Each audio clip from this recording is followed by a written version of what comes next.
Olá Taubaté, olá Vale do Paraíba, olá você que nos acompanha também pelas redes sociais, pelo nosso Facebook, pelo nosso canal no YouTube.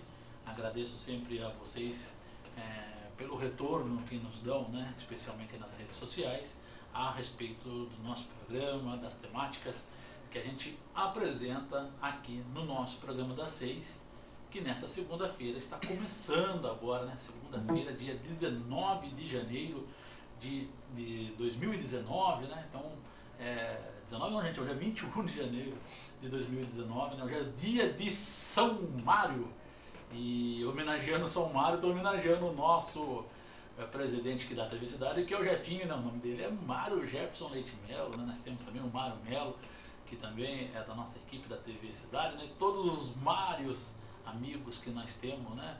O Mário Salsicha. Mário, estou guardando você aqui para a gente bater um papo sobre humor, né? Então, os Mários que nós temos contato, a gente homenageia através aí do São Mário. Para atualizar a nossa agenda, né? Estou muito feliz porque o nosso Burro da Central começou a Série A2 ontem, né? Nesse domingo, sob o sol escaldante lá de Penápolis, começou o campeonato da Série A2, ganhando de 2-0 aí da Penapolense, né? Então, um ótimo resultado para quem pretende ascender na Série A1 no ano que vem, né? Ser o campeão ou estar entre os classificados para a Série A1 do ano que vem, né? E agora, quarta-feira, à noite, o estádio de Joaquim de Moraes Filho já recebe o primeiro jogo, né? Amanhã eu trago para vocês certinho o nome aí do nosso adversário aqui, do nosso querido Esporte Clube Taubaté, e com certeza lá o Gilcinho, nosso presidente, e toda a equipe está aguardando, né, Marcelo Martelotti, aguardando a nossa torcida também para incentivar o nosso time aqui em casa, né? Especialmente em casa a gente tem que ganhar todos os jogos, né, se a gente quer ser o campeão aí da Série A2. A nossa equipe aqui da TV Cidade está parabenizando, né, a Renascer da Vila São José, que neste sábado fez aí a apresentação da corte do carnaval da escola, né, desde aí da musa, da rainha da bateria, da rainha da escola, da madrinha, né, foram apresentados lá na quadra da escola de samba, a escola que é da região da Vila São José, que volta ao carnaval esse ano, né, em Taubaté. A Vila São José teve tradição muito forte com a embaixada, né, da Vila São José, também teve a Unidos, né, e agora vem com a Renascer aí da Vila São José. O bairro tem bastante sambistas. Um abraço ao nosso querido Tatão, que inclusive nos mandou hoje aí campanha incentivando a doação de sangue, né? Então, através do WhatsApp, ele fez a sua doação, mostrou lá, colocou a foto e também pedindo para a gente divulgar junto aos doadores que o nosso banco de sangue precisa, especialmente aos nossos sambistas, nossos ritmistas, né?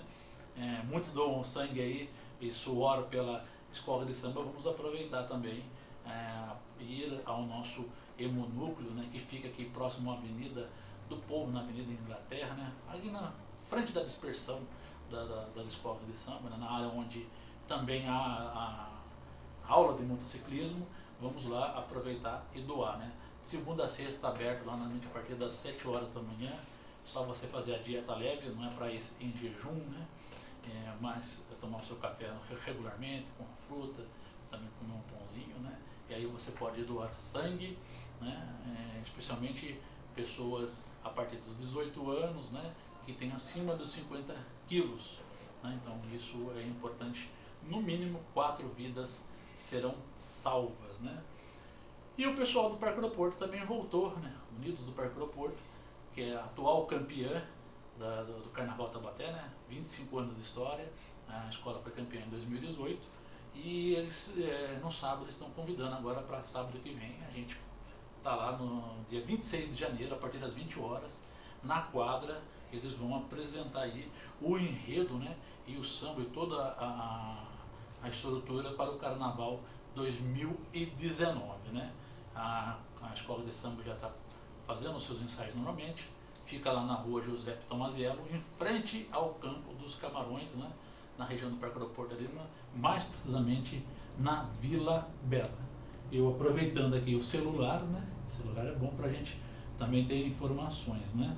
Através do WhatsApp, a coordenadora lá dos Bombeiros Mirins, a Ana, né, ela pediu para a gente fazer o convite, né, para as crianças, especialmente, as inscrições para os Bombeiros Mirins de Taubaté estão abertas, né, quem não conseguiu fazer agora nesse fim de semana, né, estão abertas até o dia 26, às 8h30 da manhã, deverá levar os documentos, né, pessoais, e o pai, o responsável do menor, os pais, né, também acompanhar, né, e esse projeto é um projeto formado por voluntariados da Associação dos Bombeiros Mirins.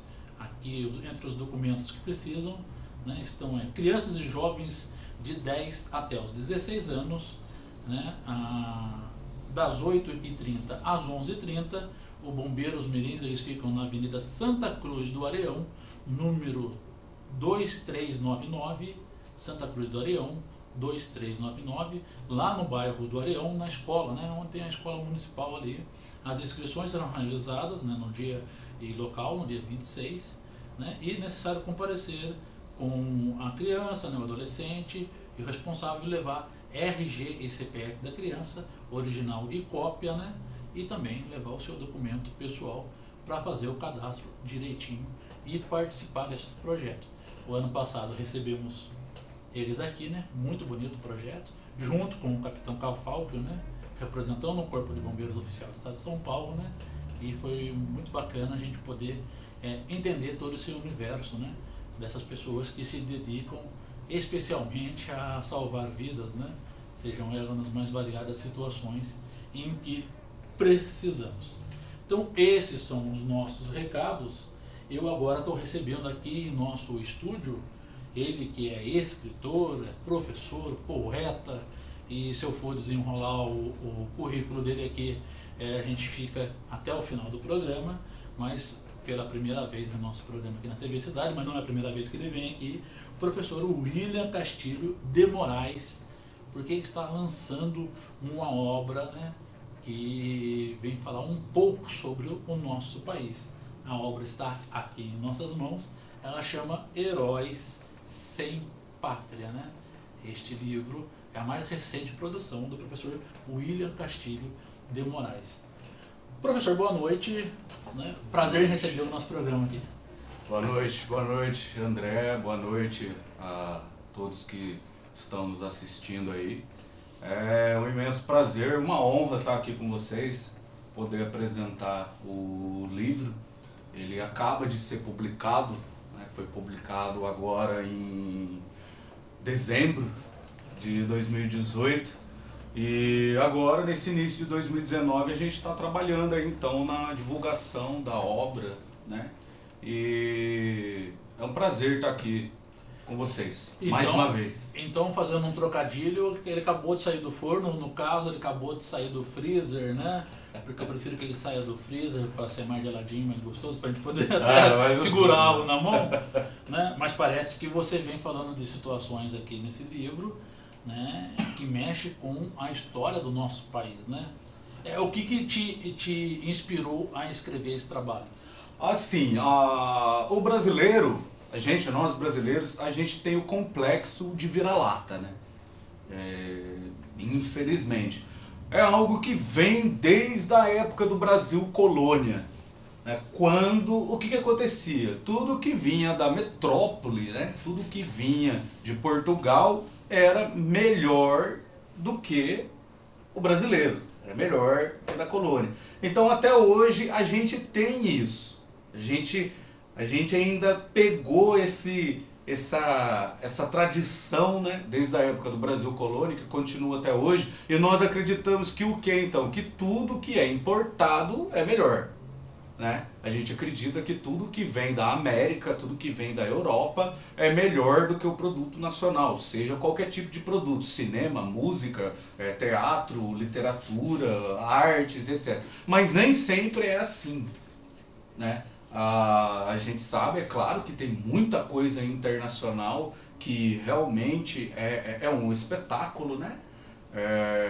Mas a gente também tem que reconhecer as nossas raízes. A gente precisa reconhecer os nossos heróis. né? Os americanos, eles sabem fazer muito bem isso. A gente pega como que eles idolatram os grandes políticos deles, os grandes abolicionistas deles. Eles fazem filmes, né? Eles fazem séries, eles escrevem livros e etc. E então eu peguei e comecei a pensar comigo, pô, mas se os americanos têm, se os ingleses têm, a gente também tem, não é possível, né?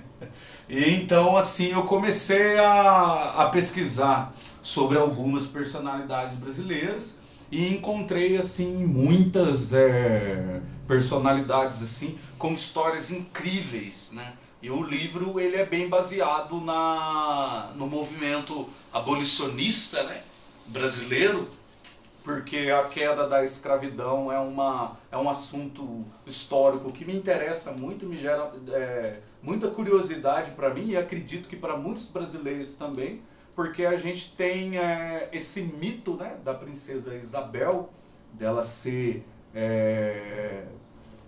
chamada de a redentora, né, a redentora dos negros, a redentora dos escravos e tal, mas a história não é bem assim, né? E o livro ele fala sobre esses heróis que não são tão conhecidos pelo povo brasileiro. E eu sou professor, né? Eu sei disso, sei do que eu estou falando, porque quando a gente chega na sala de aula, se você pergunta de determinada personalidade brasileira, praticamente, infelizmente, né, mas ninguém conhece. Se conhece, conhece muito pouco, ou às vezes só de ouvir falar.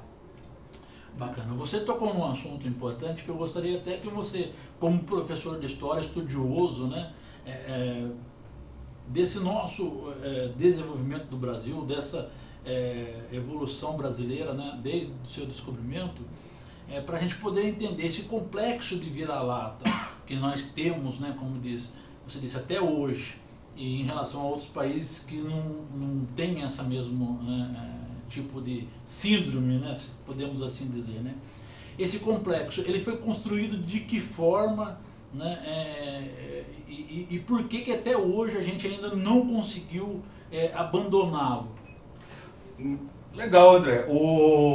Tem um escritor, o Sérgio Buarque de Holanda, né, que inclusive ele é pai do Chico Buarque de Holanda, que ele escreve um excelente livro falando chamado Raízes do Brasil. Nesse livro, o Sérgio Buarque ele fala, né, que nós temos que acabar com as raízes ibéricas, né?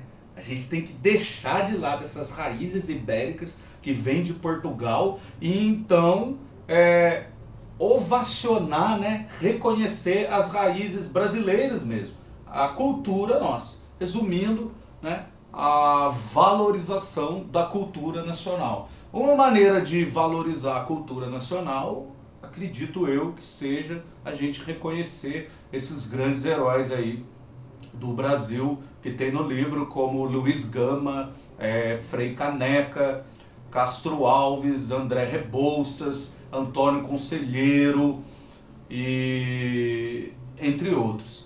Agora, essa construção, né, essa construção do complexo de vira-lata que a gente tem, ela além de ser muito antiga, né, a gente tem a grande mídia. A grande mídia ela não valoriza a verdadeira cultura do país. Raramente você vai ver na grande mídia grandes artistas, né, artistas de todas as áreas, tanto da literatura, da música, até da pintura. A gente tem um exemplo prático disso, né, o Cândido Portinari. Ele foi fazer sucesso na França, na Europa, né, para depois ele ser reconhecido no Brasil como um dos maiores pintores de todos os tempos. Até na música, né, a gente tem muitos casos assim, o Milton Nascimento é um fenômeno na Europa, nos Estados Unidos, quem mora lá conhece, e cantando em português, um detalhe, né, importante, ele canta em português, é um fenômeno lá, mas raramente você vê o Milton Nascimento nas grandes mídias, né? Então elas ajudam a essa não valorização da cultura nacional. Da cultura nacional que eu quero dizer tudo, né? A arte, as pessoas, no geral. Outra coisa que também ajuda muito a reconhecer, né, o herói, que é isso que a gente fala aí no livro, é o cinema, né? E como eu falei, os americanos, eles conseguem fazer muito isso, né? Eles pegam as grandes personalidades históricas deles e fazem aquele filme maravilhoso, né? Como o 12 anos de escravidão, né? Que conta a história do escravo Salomão Northup, né? Ele é um negro americano, né? Que inclusive esse filme ganhou até o Oscar. Ele acaba sendo escravo, depois consegue se libertar. Mas aqui no Brasil a gente tem a história do Luiz Gama, né? Que inclusive faz parte da obra Heróis Sem Pátria. E a história do Luiz Gama é tão linda e tão incrível quanto a história do Salomão Northup, né? Só que, porém, todo mundo conhece o Salomão Northup por causa de Hollywood, mas pouca gente conhece o Luiz Gama por causa de ser brasileiro, né? Então a gente tem essa construção, né? E o brasileiro ele acaba se achando inferior, né? Ao europeu, inferior ao americano e muitas vezes não é. A gente tem que reconhecer todas as nações do mundo, a gente tem que, né? É claro, mas a gente também precisa reconhecer a nossa. Eu acredito muito nisso. Eu também sou fã da cultura internacional, né? Por exemplo, eu sou fã do rock and roll, né? Que é uma cultura que vem de fora. Do Queen ainda, do Queen ainda, né? Então assim, o rock, ele não é uma cultura nacional. A cultura nacional é o samba, igual você estava falando, a bossa nova, né? O frevo e etc. Então eu também sou fã de muita coisa que vem de fora, né? Eu adoro a música internacional, também adoro o cinema internacional, não tem como você não gostar. Mas assim, a minha grande crítica, né? Não sei até se seria a palavra correta, crítica, mas a grande questão é da gente valorizar também o nosso. A gente também valorizar o Brasil, né? E entender que nós somos um país, que nós somos formados, já ajudando a responder aquela sua pergunta, durante muito tempo, por uma elite que nunca lutou pelo povo, né? Infelizmente isso aconteceu, a gente vê, a história está aí para provar isso, né? Enquanto alguns países que se tornaram independentes depois da colônia. Os Estados Unidos é um exemplo disso, né? Os Estados Unidos se tornam independentes e viram uma potência, né? Agora, a gente não, a nossa independência ela já é obscura, né? Porque a gente ficou independente, mas quem ficou no trono do Império Brasileiro foi o filho do rei de Portugal. Porque o Dom Pedro ele era filho de Dom João VI, né? O rei de Portugal. Então já é uma independência assim, né? Um pouco obscura, assim, é um caso a se pensar. Então a gente essa construção, né, do complexo de Vira-Lata, ela vem, né, durante muitas décadas, e depois, é claro, ela começa no cinema e na música, né? Porque daí, a partir da década de 40, ali no pós-guerra, o Brasil, então, ele começa a ter uma enxurrada, né? Da entrada, né? Da cultura americana e europeia, mas mais precisamente a americana, né? A cultura americana, ela começa a entrar no Brasil, assim, de uma maneira que as pessoas acabam, né? Até ouvindo somente a música americana, né? Tanto é que agora passou a Globo, né? Até que enfim, demorou, mas fez, né? Uma minissérie sobre a Elis Regina, né? Que na realidade é um filme, né? Que na realidade é um filme picotado aí. E é muito bom, né? Esse resgate que eles estão fazendo, né? Pegando assim essas pessoas que realmente merecem ter um filme, né? Merecem ter Inclusive lá eles tem uma época lá que eles fazem um protesto, né, contra a guitarra elétrica. E aí Elis Regina tá no meio do protesto junto com o Jair Rodrigues, até o Gilberto Gil tá no meio. E até apareceu o Gilberto Gil falando, pô, mas você adora guitarra, muitas das suas músicas têm a guitarra. E ele falando, né, pô, mas a gente acabou entrando na onda lá, mas porque a música americana, né, e os Beatles também, a Inglaterra, estavam invadindo muito o Brasil, né, que é daí também onde a gente vai ter o surgimento da Jovem Guarda, né, que foi bem influenciado pelos Beatles. E então acaba se valorizando muito a cultura internacional e vai deixando de lado a nacional. Bom, ainda dentro dessa mesma linha de pensamento, o fato, como você também se destacou, de nós termos essas passagens históricas teoricamente mais tranquilas do que os outros países, como foi o caso dos Estados Unidos, que teve aí a Guerra da Secessão, né, que depois passaram a limpo a história americana. O fato de nós não termos isto, você acredita que facilitou, no caso, essa criação dos mitos, como assim foi o Dom Pedro I, como assim foi a Princesa Isabel, e não dos heróis, né? Que eu acredito, na minha concepção, que mito é algo que está acima, né, de tudo e que não tem defeito. No caso do herói, não. O herói, a gente está aí, acompanha as séries, assiste, né? O herói tem sempre aquele ponto fraco, né? Então o país não quis aceitar esses heróis, mostrando também que eles têm os pontos fracos e que são pessoas comuns como a gente. Com certeza. O herói, ele é feito de carne e osso, né?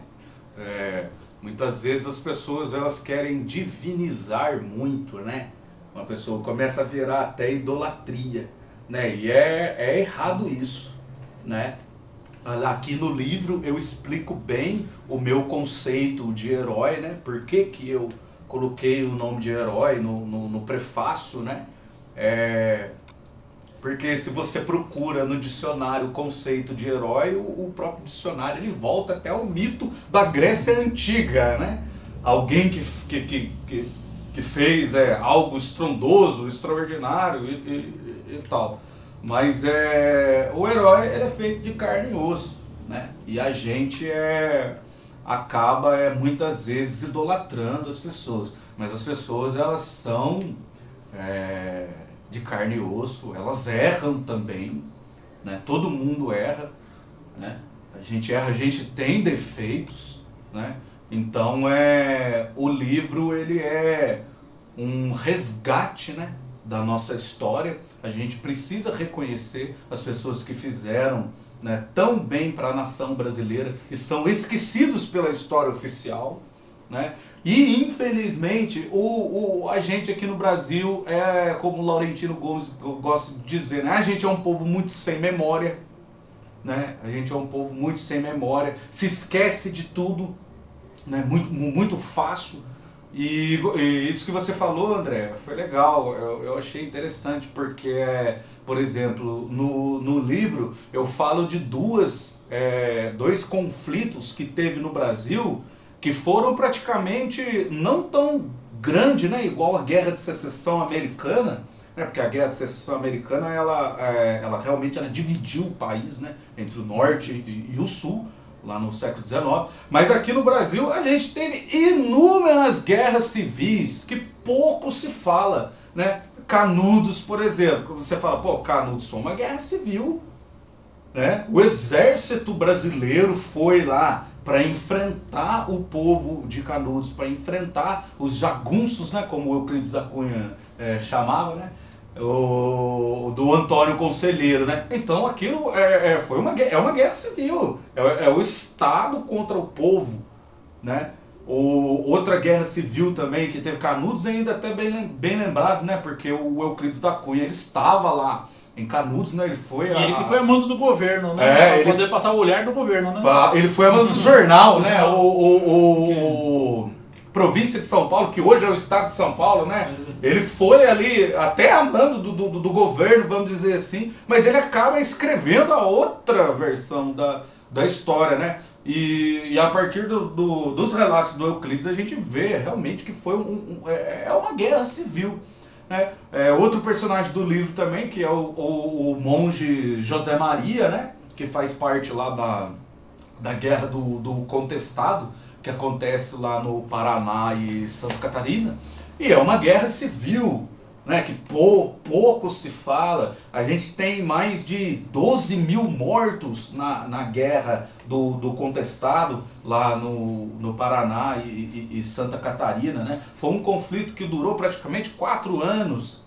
Né? Então você vê, era o Estado, né, mandando tropas do Exército e até da Aeronáutica. Né? Tem alguns relatos, tem algumas fotos dos primeiros aviões, né, porque o conflito ele é 1912 a 1914, né? Então tem alguns aviões que o governo brasileiro ele acaba mandando para lá, né? É um pouco...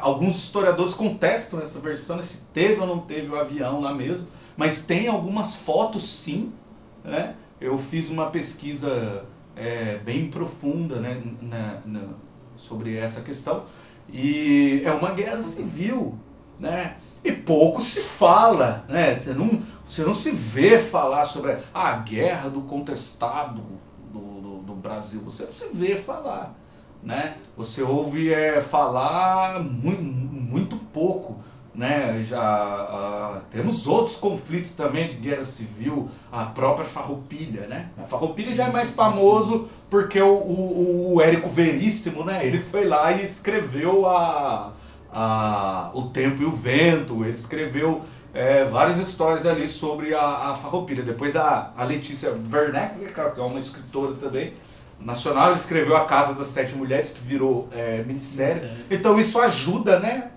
O cinema ele tem essa força, né? Ele tem esse poder de levar para as pessoas. Mas a gente, se você for perguntar, tem vários outros conflitos. O próprio Nordeste, né? Tem vários conflitos, Pernambuco. Tem né? vários conflitos aqui, por exemplo, a gente. Se você chegar na sala de aula, André, e perguntar o que foi a Revolução de 32, ninguém sabe.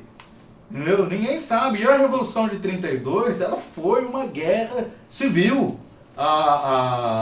Não uma guerra civil, eu me expressei errado. Ela foi realmente um conflito mesmo. Né? O São Paulo, né?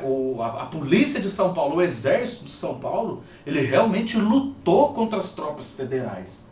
Né? E aonde teve os maiores conflitos foi aqui no Vale do Paraíba, né? Ali na região de Cunha, Silveiras, né? Cruzeiro. Tem até um museu lá em Cruzeiro, né? Então foi uma guerra, foi um conflito.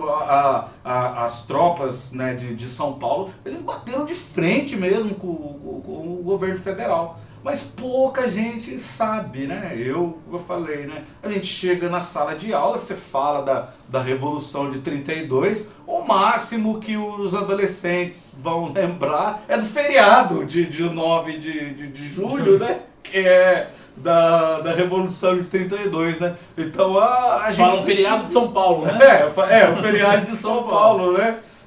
E assim, não tem como a gente mudar a história, né? Só tem como a gente aprender com ela. A gente precisa aprender com a história. Mas assim, eu considero os paulistas muito corajosos. Inclusive, né, na Revolução Constitucionalista de 32 tem os estudantes, né? A gente pode considerar heróis, né? Um deles, inclusive, é da nossa região, né? Com Miragaia, certeza, né? Que, inclusive tem familiar em Taubaté também, muita gente não sabe da família Miragaia, né? Um abraço a Dona Terezinha lá da Sorrapo, inclusive, né? Que é descendente de um dos estudantes que morreu nessa revolução. Que morreu, que E não tem esse nome tão valorizado ainda como deveria, né? É o início da revolução, né? A morte dos estudantes, né? É o estopim, né? Vamos dizer assim, já estava acontecendo muita coisa, o governo paulista ele já estava descontente, né, com o governo federal, mas assim, eles, quando a gente estuda, né, a Revolução de 32, a gente vê assim, eles foram muito corajosos mesmo, porque chegou, São Paulo esperou, né, apoio de Minas, Rio Grande do Sul, etc. Mas chegou na hora, todo mundo pipocou, né? E São Paulo ficou sozinho, né, contra as tropas. Mas é uma coisa assim que a gente não valoriza muito, né? Você não tem muito isso. Já os gaúchos, eles têm, né, com a farroupilha, eles já valorizam mais, né? Aquele negócio da farroupilha, o orgulho gaúcho, né?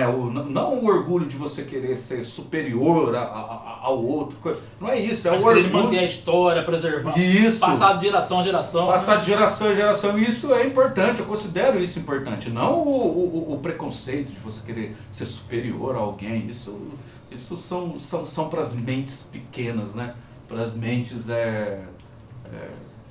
que não agrega em nada aí para a humanidade. Mas eles têm isso, né? Essa valorização ali da cultura gaúcha e tal. Os gaúchos, eles têm muito isso. E eu acredito que nós paulistas deveríamos ter também, né? E uma das coisas assim que... Um dos fatos históricos que deveria ser valorizado seria a Revolução de 32, né? Professor, você citou alguns nomes aqui com relação ao abolicionismo brasileiro, né? E citou a questão do mito da princesa Isabel, né? E me chama a atenção que esses nomes que você cita também como abolicionistas dentro desse processo, né? São negros. Esses nomes não aparecem como heróis normalmente nos livros didáticos, né? Não são contados. Seria por a gente não ter resolvido esse também problema da escravidão e colocar o negro também como protagonista da história brasileira. Isso é algo que falta ser resolvido também? Com certeza, com certeza.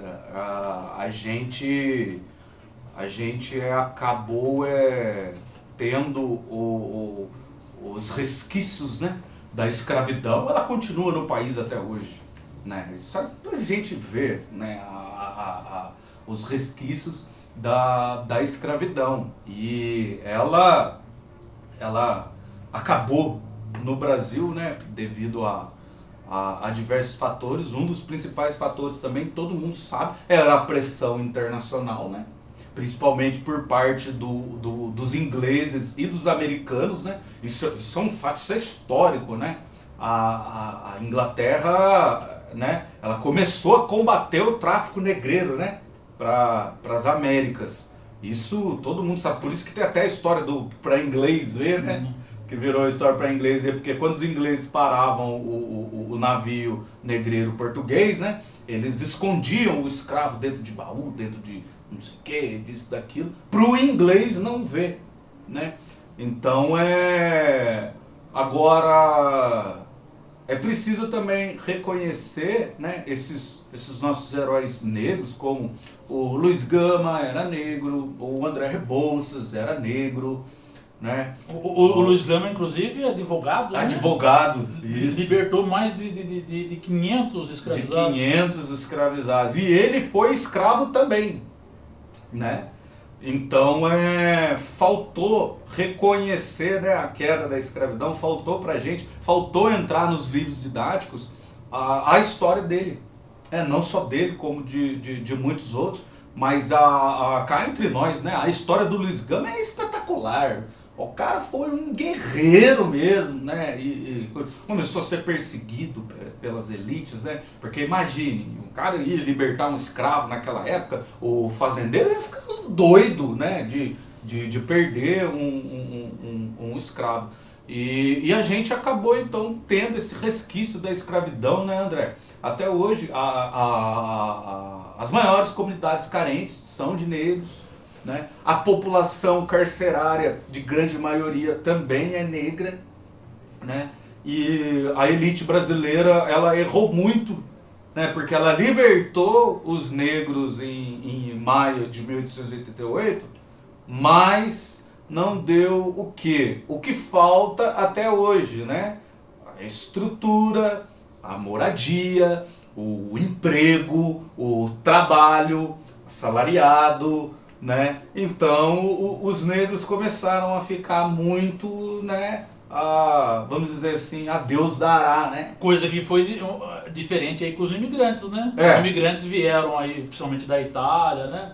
e posteriormente do Japão, vieram com todas as garantias do governo, com tudo, emprego, né? Tudo garantido, né? Tudo garantido. Que se fosse assim uma situação precária, né? Com os imigrantes trabalhavam, a gente sabe, tem até novelas, né? Que falam sobre isso. Mas o governo ainda deu o trabalho, deu essa estrutura, né? Agora, o Rio de Janeiro, quando o Brasil acabou com a escravidão, o Rio de Janeiro tinha 1 milhão de escravos, entendeu? Então, o que o governo fez com esses 1 milhão de negros libertos? Então você tinha 1 milhão de desempregados, né? Na época, aonde muitos deles acabam então fugindo, indo para os morros, né? E alguns negros libertos vão parar em Canudos também, né? Isso é importante de falar, pouca gente fala sobre isso. Muitos dos negros libertos, tanto daqui do Rio, de São Paulo, eles vão para Bahia, porque eles ouvem se dizer que lá o Antônio Conselheiro, ele recebia todo mundo de braços abertos, né? Porque em Canudos você tinha trabalho, você tinha emprego e tinha moradia, né? E o mais importante de tudo, comida, porque eles, né, plantavam para eles mesmos. Quer dizer, era uma sociedade avançada dentro de um país que ainda estava dentro de um país que... Só que Canudos tinha, né, aquele problema, né, aquela velha história. Você pode ficar devendo para todo mundo, mas você não pode ficar devendo para o governo, né? E se ficou devendo para o governo, a história é outra, né? E Canudos, como não pagava impostos, né, eles não pagavam impostos. O Antônio Conselheiro, ele bateu o pé mesmo, inclusive o início da luta, né, do Antônio Conselheiro era contra os impostos. E então, aí o bicho pega, né? O governo, então, ele acaba invadindo Canudos. Mas a gente, então, a gente tem isso, né, André? Esse resquício, né, da escravidão que ficou até hoje, né? A violência também é um deles, né? Porque hoje a violência no nosso país, a gente não precisa nem falar, né? Porque está aí escancarado para todo mundo ver. Mas é um resquício da escravidão, né? Porque na escravidão, na época, eles cortavam a cabeça dos negros e penduravam nas praças, eles açoitavam os negros em praça pública, né? Ou até na própria fazenda. E assim ia, né? Pois é, muita gente inclusive gosta de ir, né, quando vai para Bahia, gosta de ir para o Pelourinho, né? Mal sabe ele o que acontecia ali, né? Às vezes não lê o livro de história, não acompanha, como não assiste um filme e tal, então às vezes não sabe. Vai lá no Pelourinho e acha maravilhoso lá o Olodum se apresentando, né? E mas ali, não sabe que ali há 100 anos, 200 anos atrás... Ali era o local onde, né, os escravos eram açoitados, mortos, né? E etc. Então são coisas, né, André, que muitas vezes não entram nos livros didáticos das escolas, né? Eu, por exemplo, eu falo isso por mim. Quando eu estava no ensino fundamental e no ensino médio, eu nunca ouvi falar de Luiz Gama, de Castro Alves. O Castro Alves você ainda ouve falar por causa da poesia dele, né? A poesia do Castro Alves é muito famosa e entra nos livros de português, né? Por causa dele ser um grande poeta. Mas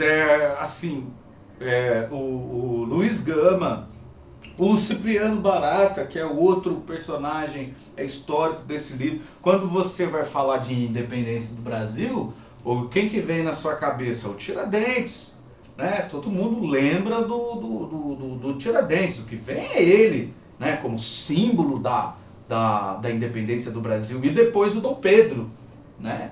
Como o símbolo da independência do Brasil. Mas o Cipriano Barata e a própria Dona Leopoldina, né, a esposa de Dom Pedro I, eles realmente tinham mesmo essa ideia de independência mesmo. A Dona Leopoldina, ela era austríaca, muito culta, ela teve contato com vários grandes escritores europeus da época, ela conhecia muito bem as ideias iluministas, né? Então, e uma mulher corajosa, né? E uma mulher corajosa. Ela casou por procuração, né? Quer dizer... Não conhecia nem. E ela, a princesa Leopoldina, ela tinha muito mesmo essa ideia de querer acabar com a colônia, né? Porque ela absorveu muito as ideias iluministas, né? E então ela queria, né, que o Brasil ele se tornasse uma nova nação, uma grande nação, né? Então, assim, agora o Cipriano Barata, né? Ele está presente em vários movimentos a favor da independência do Brasil, né? Por exemplo, a gente se lembra muito da Inconfidência Mineira. Lógico que a Inconfidência Mineira do Tiradentes é importante, né? Não tem como a gente tirar essa valorização. Mas a Inconfidência Mineira, ela era um movimento das elites, né? Ele era a favor da elite. E os inconfidentes, na verdade, eles queriam a independência, mas era a independência de Vila Rica, né? O que pouca gente sabe. Depois eles tinham, né, essa questão de querer levar o Brasil inteiro para ser independente, né? Inclusive, só abrindo um parênteses, né, que também pouca gente sabe ou não pesquisa, né, que taubatianos participaram, né? Todo mundo fala de participaram, mas participaram ativamente, participaram, né? Da Inconfidência Mineira. Da Inconfidência Mineira, né? Foram presos. É verdade. O Vale do Paraíba tem essa importância.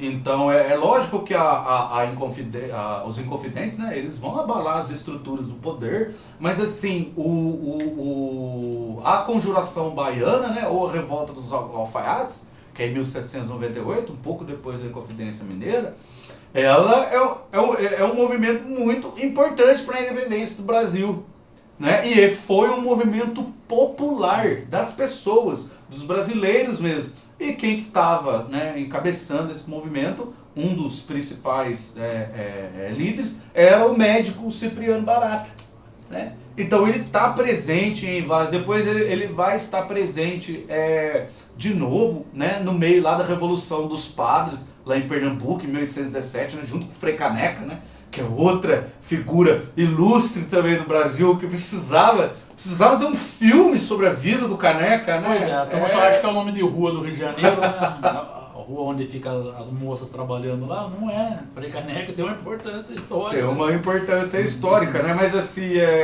o Frei Caneca, ele ainda tem, né? Você tem o shopping Frei Caneca, né? Lá no Rio, você tem o teatro Frei Caneca. Mas é como eu disse, se você chegar nas ruas aí, ou até dentro da própria sala de aula mesmo, você perguntar ali, quem foi o Frei Caneca? O pessoal, já ouvi falar, né? É aquele negócio, o brasileiro é sempre assim, eu já ouvi falar. Mas você não sabe o que ele fez, né? O Frei Caneca lutou também pela independência do Brasil, ele esteve presente na Confederação do Equador, né? Ele ficou, junto com o médico Cipriano Barata, né? Ele ficou contra os abusos da elite, né? Portuguesa que foi quando a família real veio para o Brasil, né? E como todo mundo já sabe, o rei, a nobreza, eles não trabalham, né? Então tinha que alguém sustentar a corte no Rio de Janeiro. Sobrou para quem? Para os brasileiros, é lógico, né? E os luxos, né, exorbitantes que a família real tinha aqui no Rio de Janeiro, era a favor da independência do Brasil, e naquela época o Caneca já era a favor da República. Eles já queriam implantar uma república aqui no Brasil com o voto direto, né? Com o voto direto. Então já naquela época, só que a república nossa só vai acontecer em 1889, né? Que é a grande proclamação da república, e que na verdade república tinha muito pouco, né? Acabou virando uma ditadura, porque o Floriano Peixoto ele foi praticamente escolhido pela elite e pelo exército, né? E depois o Deodoro da Fonseca, perdão, foi escolhido pelo exército e pela elite, né? E depois ele sai, quem que entra? Entra o Marechal, né? O Floriano Peixoto, que fez um governo, ele é conhecido como Marechal Mão de Ferro, né? Ele fez um governo realmente ditatorial mesmo, né? Então de república assim você não tem nada. A república vai demorar muito ainda para vir para o Brasil, né? Para ter o voto direto mesmo da população votando, né? E depois ainda tem a ditadura militar, né? Que a gente já sabe. Então a gente tá, eu acredito que com república, com voto direto mesmo, é de 85 para cá. Acho que nem 85, porque 85 Tancredo foi indireto, né? Ele foi eleito pelo Senado, né? O Tancredo morreu, o Sarney sumiu. A primeira eleição mesmo com o voto direto do povo brasileiro foi em 89, né? Com o Collor e o Lula, né? Nesse seu livro também contempla uma outra coisa que falta também, ao meu ver, dar destaque, e parece que é fruto da nossa sociedade também, né, da formação social, a participação feminina também, enquanto as heroínas que nós também temos nesse processo de construção de país? Ah, com certeza.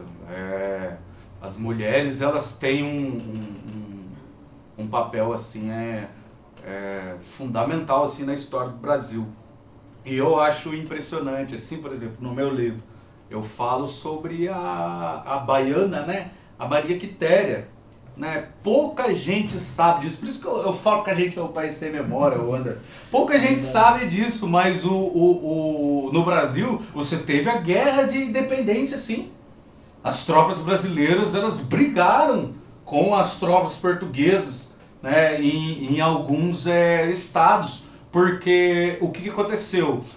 A ideia da elite portuguesa era deixar a região sudeste aqui, o sul com Dom Pedro, e o nordeste ficava ainda para Portugal. Eles queriam isso.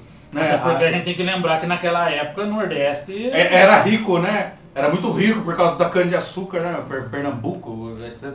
Era rico naquela época, né? Então pouca gente sabe que teve esse conflito, né?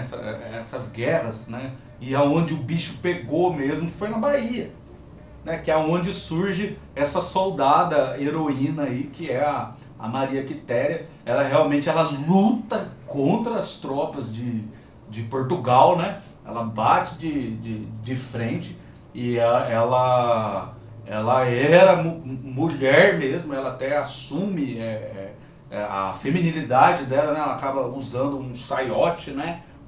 Que o próprio exército brasileiro criou para ela, né? E agora, se hoje a gente tem alguns resquícios do machismo, né? Mas agora você imagine no século XIX, para uma mulher entrar no exército, né? Imagine o que não foi, o rebolisco que não deu na época, né? Assim, de uma mulher entrar pro exército e tal. E é interessante também quando o pai dela, né, descobre que ela está no exército, o pai dela vai buscá-la, né, para tirar ela do exército, mas o superior dela não deixa. O superior dela não deixa, né, porque ela era um dos melhores soldados do exército. O superior não deixa e então dá ordem para o pai para ela lá no exército, que ela ainda tem muito a cumprir. Inclusive o superior dela era agora eu esqueci o primeiro nome dele, que é Castro Alves também, que é avô do poeta Castro Alves, o superior da Maria Quitéria. Então, assim, mas é uma história praticamente desconhecida, né? Na Bahia ainda se reconhece muito, né, a história da Maria Quitéria, tem até a praça lá, né, que tem a estátua dela e tal. Mas é muito desconhecida, né, para a grande maioria dos brasileiros, infelizmente, né? Também vai de encontro, por exemplo, a história de Anita Garibaldi, né? Que também é outra heroína. Que também é outra, que a gente tem a Anita Garibaldi, é da Farroupilha, né? Que tá junto lá com o próprio Garibaldi, né? Toda aquela história da Farroupilha, né? Mas é aquilo que eu falei, né? A Farroupilha, ela é mais lembrada pelos brasileiros, né, por causa do Érico Veríssimo, né? O Érico Veríssimo, ele escreve O Tempo e o Vento, entre muitos outros, e fez muito sucesso, né? Esses livros, daí depois ajudou, né, a virar filme, a virar coisa. Mas a gente tem muitas personalidades do Brasil que merecem virar filme, né? Luiz Gama, assim, eu até brinco com os alunos, né, quando a gente está falando do Luiz Gama, né? Eu até brinco com eles, eu falo, se o Luiz Gama fosse americano, cara, se ele fosse americano, a quantidade de filme, de minissérie, de livro que ia ter sobre o cara é impressionante, né? Porque você pega o Martin Luther King, assim, a quantidade de minissérie, de filme, de livro escrito sobre o Martin Luther King, de músicas, né, que eles fizeram sobre o Martin Luther King, é absurda, né? Pois é, eu vou até te dar uma notícia em primeira mão, pelo menos para você e para grande parte dos nossos telespectadores, né? Que vai te deixar muito feliz em relação a Luiz Gama, né? Que está sendo rodado um filme sobre o Luiz Gama em nosso país, tendo aí as locações em Paraty e também em São Luís do Paraitinga. E para nosso orgulho, né? Especialmente porque somos taubatianos, também temos muito orgulho do que é feito na nossa cidade, né? Especialmente aqueles que lutam pela cultura. Quem está fazendo é o cineasta Jefferson D, né? Que também muitos não conhecem, mas é nosso, né? É contemporâneo aqui, é nascido em Taubaté, né? E tem se destacado muito, especialmente na África, né? Levando o cinema negro, né? Como protagonista, né? O Jefferson ganhou aí em 2010 o Kikito, né? Com o filme Brother, né? Lançou o filme Amuleto também, estive lá em Caçapava na oportunidade. Ano passado estivemos com ele, aí fizemos uma reportagem com ele, e ele até falou sobre isso, né? Que estava com nova produção, e é sobre Luiz Gama. Então, eu estou aqui ansioso, aguardando exatamente, até para conhecer um pouco mais sobre essa personalidade, né? Eu já estou ansioso desde já. Pois é. Uma coisa que me intriga, William, o nome do seu livro, né? Você também trazendo colocando luz a esses heróis, mas você cita que eles são heróis sem pátria. Você acredita que o Brasil ainda não pode ser considerado uma pátria a partir do momento que não reconhece também esses heróis? O que acontece, né, André? Por que heróis sem pátria? Porque esses heróis, né, essas grandes personalidades, né, que são citados no livro, eles fizeram algo de relevante para a nação, de muito até, né, relevante, mas não são reconhecidos pelo próprio Brasil, né? Muitas vezes pelo próprio povo. O povo também sofre com a falta de informação, porque é aquilo que a gente já até comentou, né, do lance das grandes mídias, disso e aquilo e tal. Então por isso que eu coloquei o nome de heróis sem pátria, porque eles são brasileiros, né, eles são brazucas, como a gente gosta de dizer aí na gíria, mas não tem esse reconhecimento, tanto pela mídias, pela elite, principalmente pelo governo. O governo também deveria reconhecer mais isso, né? Porque a gente tem a Ancine, a gente tem a Lei Rouanet, que era para investir no cinema, na literatura nacional, né? Só que às vezes não acaba, né? E então é por isso que eles são sem pátria. Eles deveriam ser mais reconhecidos. É uma crítica, né? É uma metáfora, né? É uma metáfora, né? Eles poderiam ser mais reconhecidos. E só para ir encerrando então também, André, o final do livro, já que você falou aí do orgulho taubatiano, né? O final do livro, ele é com uma personalidade bem querida e reconhecida lá por Pindamonhangaba, que é o Dr. Cícero da Silva Prado, que foi praticamente ali o fundador de Coruputuba, né? E Coruputuba já virou até uma lenda lá em Pindamonhangaba, né? E o final, o último capítulo, eu encerro com os meus avós, né? Porque eu acredito que esses cidadãos considerados comuns, né? O povo, eles também são os formadores da pátria. Eles também, então eles representam, né? os brasileiros que não entraram aí para os livros de história, né? Porém poderiam até entrar, porque tem muita gente que faz cada coisa incrível aí, né? E às vezes não entra para o livro de história. Então é uma maneira que eu encontrei de homenagear, né, os meus avós, é claro, mas também de homenagear esses 200 milhões de brasileiros aí que acabam sendo anônimos, né, na história do Brasil, mas todo mundo acaba participando da história de uma maneira ou de outra, né? Professor William, onde nós podemos encontrar aqui Heróis Sem Pátria e quando teremos algum evento aqui na cidade de Taubaté em que as pessoas possam bater esse papo e conhecer um pouco mais sobre o autor, receber o livro autografado também? Legal, a gente é www.penalux.com.br, que é a editora daqui de Guaratinguetá. Grande abraço lá para os editores, né? Wilson Gorge, Tony Francis, estão publicando bastante coisa aí. E além de comprar pela internet, né, também dá para pegar comigo mesmo. Meu Facebook é o William Castilho, meu Instagram é o William Castilho. Então não tem como, fica muito fácil para o pessoal procurar, né? Na internet o pessoal deposita o dinheiro, né, pela conta corrente, eu envio para todo lugar do Brasil, o frete é grátis, né? Já enviei muitos, já estou enviando muitos, graças a Deus, a gente está tendo um retorno bom aí. E daqui a alguns meses ele vai estar nas livrarias também. Ele vai chegar nas livrarias, então vai estar nas livrarias aqui de Taubaté, de Pindamonhangaba, depois a gente vai para Guará, se possível, São José dos Campos, e assim a gente vai. E a gente vai ter um evento lá na Academia Pindamonhangabense de Letras. Opa. Vai ser aqui em Taubaté, vai ser lá na Academia Pindamonhangabense de Letras, provavelmente na última sexta-feira de fevereiro, né?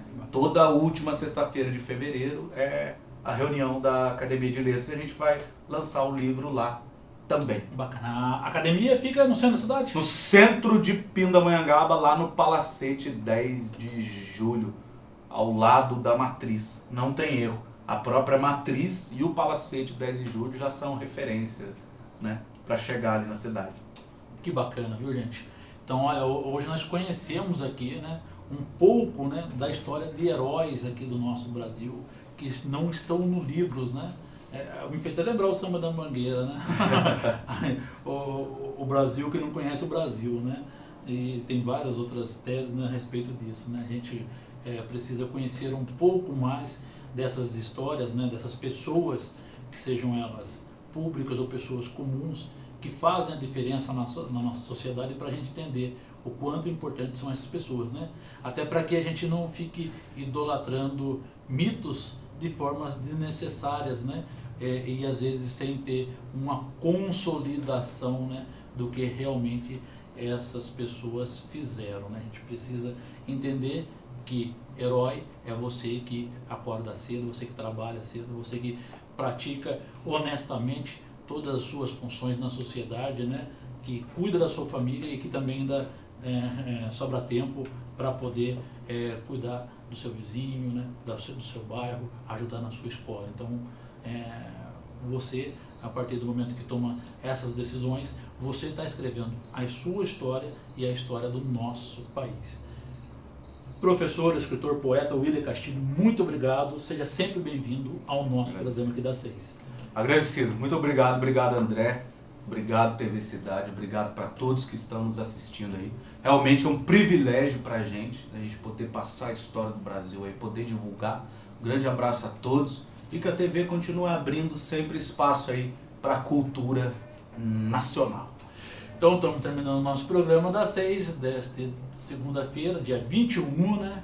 No comecinho eu falei dia 19, está atrasado o meu relógio, né? Mas agora acertando no dia 21 de janeiro de 2019. A nossa programação continua, amanhã estamos ao vivo aqui às 18 horas novamente.